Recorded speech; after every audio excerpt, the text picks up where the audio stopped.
경기도 남양주에 위치한 한 공장. 시민들의 안전과 편의를 책임지는 도로교통용 CCTV가 만들어지는 곳이다. 교통 단속부터 도로 현황 파악, 교통정보 수집까지 그 용도가 각양각색인 만큼 카메라의 쓰임새에 따라 다양하게 제작된다. 지금 제작되는 CCTV는 무인 교통단속 CCTV로 속도, 신호 위반을 비롯한 교통법규 위반 차량을 단속하는 카메라다. 이 무인 교통단속 CCTV에는 조명 장비가 필수적으로 들어간다. 야간에 저희가 번호파 단속을 하기 위해서는 조명을 터트려 줘야 되거든요. 카메라가 번호판을 인식을 할 때 거기에 필요한 적절한 밝기를 제가 보충을 해주는 거죠. 야간 운전 시 밝은 조명이 순간적으로 터질 경우 운전자의 시야를 방해할 위험이 있다. 이런 부분을 방지하기 위해 필터를 삽입하여 밝지만 사람의 눈에는 잘 보이지 않는 적외선만 투과되도록 한다. 조명 장치와 더불어 렌즈 역시 무인 교통단속 CCTV의 주요 부품이다. 줌 포커스 IRS를 담당하는 렌즈고요. 이쪽은 여기서 맺어진 화상을 전송해주는, 한마디로 이게 이제 카메라인데 이거 두 개 결합을 해서 지금 저희가 사용하고 있는 거죠. 렌즈를 통해 영상이 촬영되는 만큼 선명한 화면을 담아 차량 식별이 정확하게 이루어지도록 렌즈를 조절한다.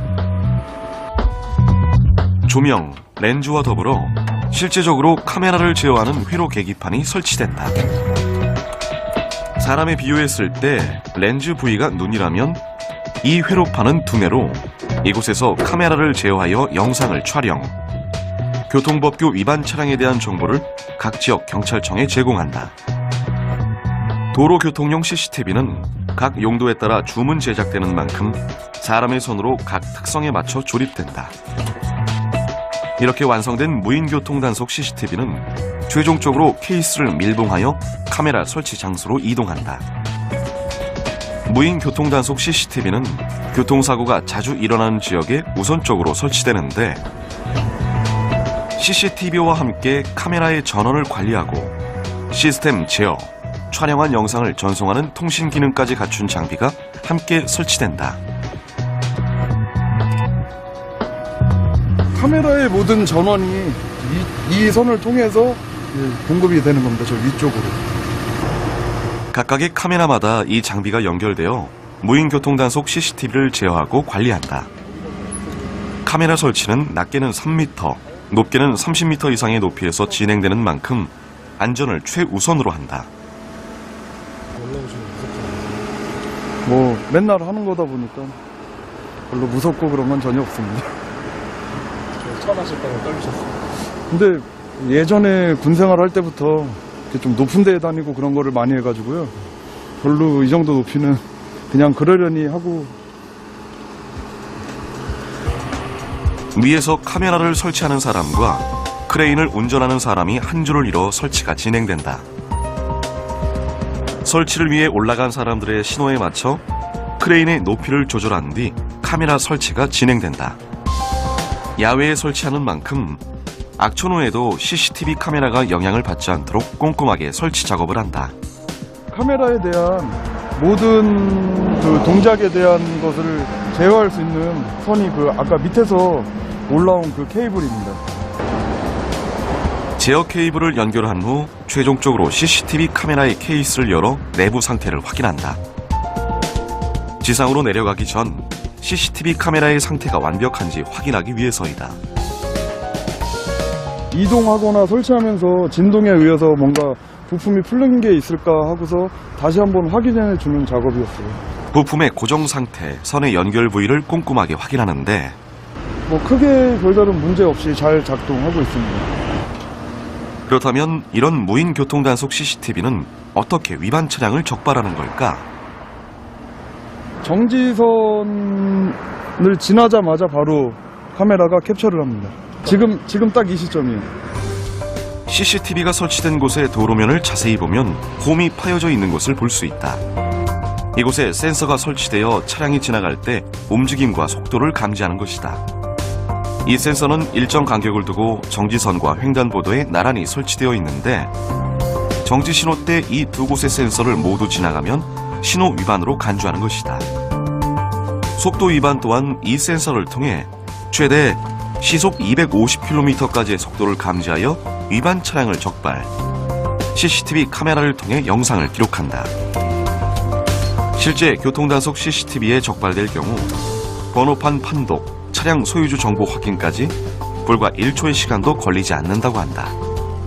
고속 카메라로 지나가는 차량을 이렇게 촬영을 하면 이 차량을 컴퓨터에서 인식할 수 있도록 이와 같이 이진화 처리를 해놓죠.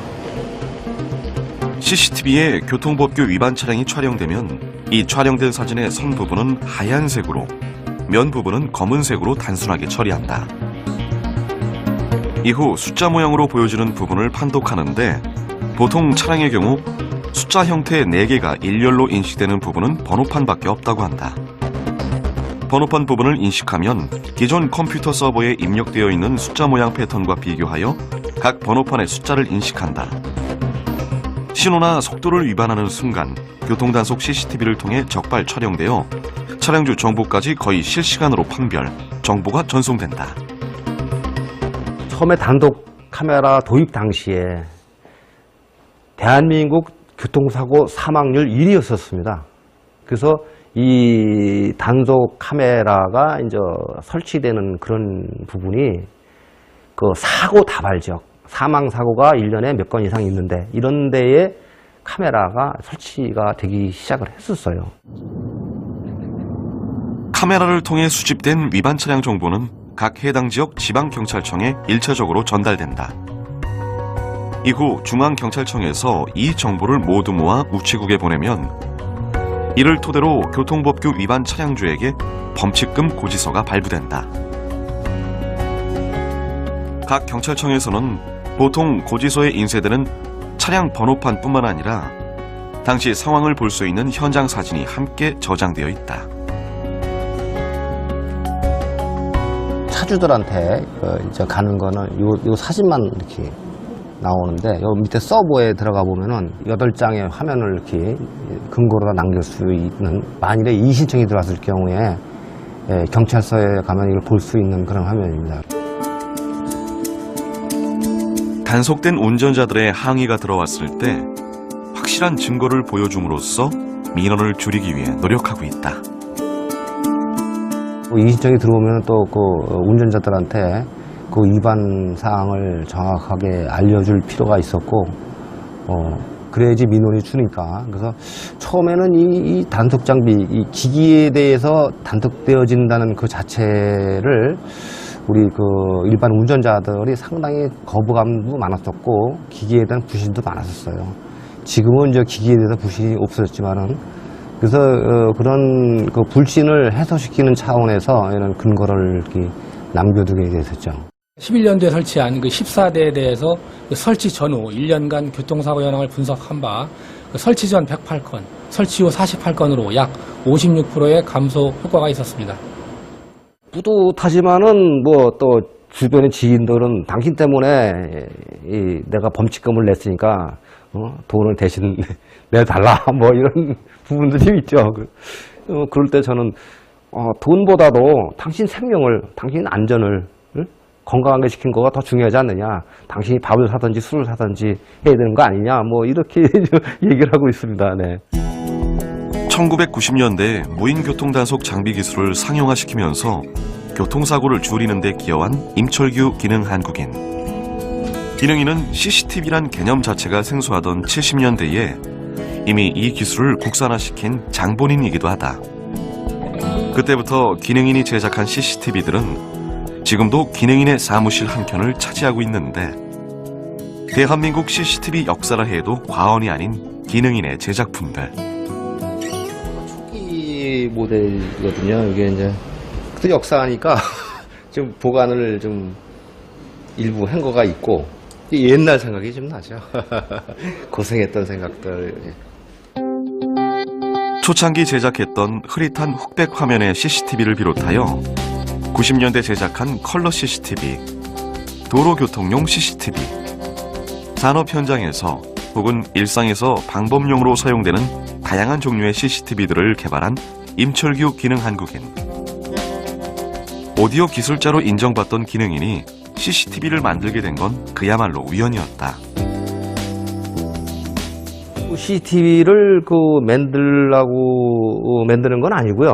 이제 우연한 기회에 그 CCTV를 접하게 됐어요. 이제 직장 생활을 할 때인데, 그때 이제 아주 오래된 한 5년도 정도 될 겁니다.